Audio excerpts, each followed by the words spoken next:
Class 5 गणित की पुस्तक गिनतारा पाठ 14 ज्योमेट्री कोड एंगल। तो चलिए इसको बड़े ही सरल भाषा में समझते हैं।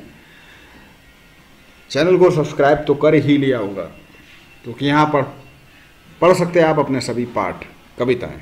नीचे बनी आकृतियों में से आयत रेक्टेंगल, वर्ग ये आयत, स्क्वायर यानी कि वर्ग और त्रिभुज ट्रायंगल की आकृतियों को छांटो। अब ये तीनों। अब पहला समझते हैं किरण। देखिए सूरज निकला हुआ है, यहाँ से सूरज से स्टार्टिंग पॉइंट, यहाँ से प्रकाश की किरणें निकल रही हैं, ठीक है। अब फरीद सूर्य की किरणें सूर्य से आती है और कहाँ तक जाती हैं?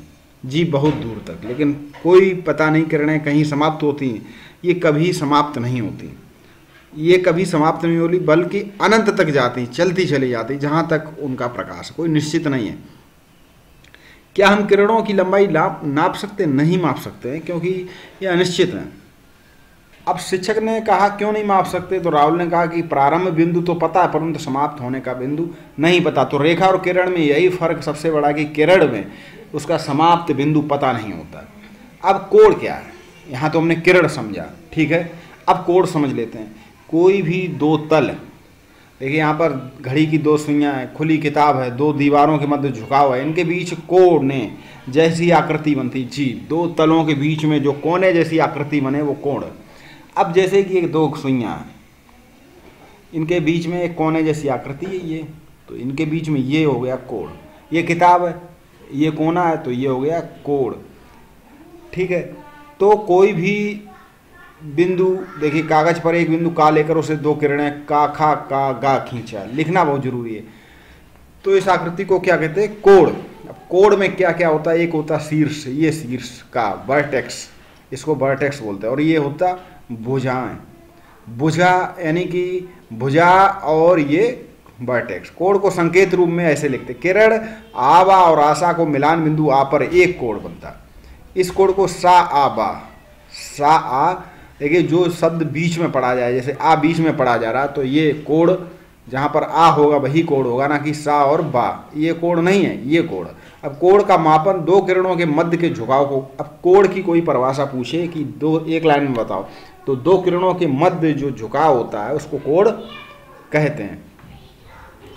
एक घड़ी यानी घड़ी गोल है, और एक गोले के अंदर, गोल आकृति के अंदर 360 डिग्री के कोण होते हैं। यहाँ से पूरा जो घूमेंगे 360। इस घड़ी का प्रत्येक छोटा खाना एक अंश को दर्शाता। इस घड़ी का केंद्र बिंदु का है। घड़ी को पहली स्थिति में घड़ी की दोनों सुइयां बिंदु खा पर हैं।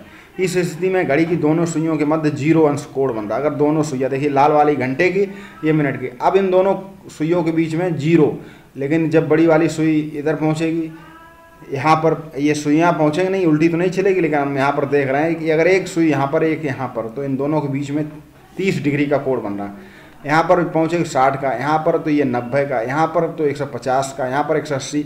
आप चैनल से जुड़े रहें, हम आगे आपको कोण बनाना भी सिखाएंगे। दूसरी सुई को प्रारंभिक स्थिति इसमें गा बिंदु पर ले जाते हैं। दोनों सुइयों के बीच कितने अंश का कोण बन रहा है? इसी प्रकार बिंदु गा घा चा छा जा पर बनने वाले कोणों की संख्या, कोणों का मान बताइए। कोण की माप हम अंश में करते, किस में करते? डिग्री में। और इस प्रकार हम लिखते हैं 360 डिग्री अंश, 90 अंश, ठीक है। पूरा एक चक्कर लग जाए तो 360। कोण मापने के लिए चांदे का प्रयोग करते हैं, जिसको बोलते हैं प्रोट्रैक्टर। क्या बोलते हैं? प्रोट्रैक्टर। चांदे की आकृति अर्धवृत्त की तरह होती है। 0 से, अब देखिए ये 0, ये 0, और ये दूसरी रेखा, दो रेखा मान लीजिए, दोनों 0। अब एक रेखा घूम कर, एक रेखा यहीं स्थिर रहे, एक रेखा घूम कर यहाँ आ जाए, तो ये बीच में जो कोण बनेगा 180 अंश का। कितने का? 180। सामने के चित्र में दो किरणों का खा गा के मध्य कोण बन रहा है।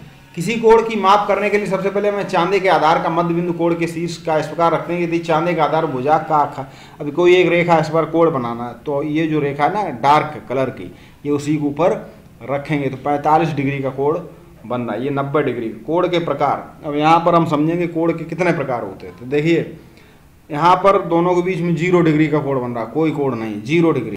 अब यहाँ पर 90 डिग्री का बन रहा है, कितने का? 90 का। और यहाँ पर ये न्यून कोण, इसको राइट एंगल कहते हैं, इसको कहते हैं एक्यूट। न्यून मतलब 90 से कम, 90। और अधिक कोण ऑब्स्ट्यूस, जब 90 से अधिक हो जाए तो ये 90 से अधिक ऑब्स्ट्यूस। और बिल्कुल सीधा हो जाए 180 से, उसको बोलते हैं रिज कोण, स्ट्रेट एंगल। और बृहद को रिफ्लेक्स, यानी 180 से अधिक हो जाए तो रिफ्लेक्स, बृहद कोण। और जब पूरा घूम के एक चक्कर पूरा लगा ले दूसरी सुई तो 360 डिग्री बन गया कोण। इसको कहते हैं कंप्लीट एंगल, संपूर्ण एंगल। तो हमने यहाँ पर एंगल देखे कौन कौन से होते हैं, एक्यूट, राइट एंगल, ऑब्स्ट्यूस, रिफ्लेक्स, और उसके बाद यहाँ पे स्ट्रेट, सॉरी उसका रिफ्लेक्स, उसके बाद कंप्लीट एंगल। यहाँ पर आप भरिए खा का गा, खा का गा, कितने अंश का, 30 डिग्री। इस तरह आप देखकर सभी एंगल्स भरिए। अपने शिक्षक से जांच भी कराएं, अपने बड़े भाई बहन से जांच कराएं, छोटे हों उनको समझाएं, उनको सिखाएं। और इस तरह देखिए चांदे को हटकर किरण का, ये 60 डिग्री का बन गया। चांदे की सहायता से ये कोण बनाइए, बाजार से ले लीजिए, 4 से 5 रुपए का आता है। और 60 डिग्री का कोण, ये 45, 165, 90, उसमें देख कर आप बनाइए। कोण व भुजाओं की पहचान करना, आधार। अब देखिए यहाँ पर कोण, यहाँ पर देखिए एक त्रिभुज है, का गा का खा, कोण यहाँ पर बन रहा है, ये कोण यहाँ पर 3 बन रहे हैं, यहाँ पर 4 कोण बन रहे हैं। यहाँ पर देखिए कितने कोण बन रहे हैं, 1 2 3 4 5 6 7 कोण बन रहे हैं। कोणों को बनाकर देखिए निम्नलिखित में से, और इनके नाम भी लिखिए कि ये कौन सा कोण है। अधिक कोण है तो ऑब्स्ट्यूस, न्यून कोण है एक्यूट, समकोण है तो राइट एंगल, समकोण। अब बताइए कोण किस प्रकार का, ये भी लिखिए। चांदे की सहायता से ये कोण बनाइए। अब अगला पाठ है त्रिभुज, वो हम लोग पढ़ेंगे। और इसी तरह आप जुड़े रहें, छोटे छोटे वीडियो होते हैं, आप इनको पढ़ लेंगे तो आपको बहुत लाभ होगा। चलिए मिलते हैं नेक्स्ट वीडियो के साथ, तब तक के लिए आप सभी को नमस्कार।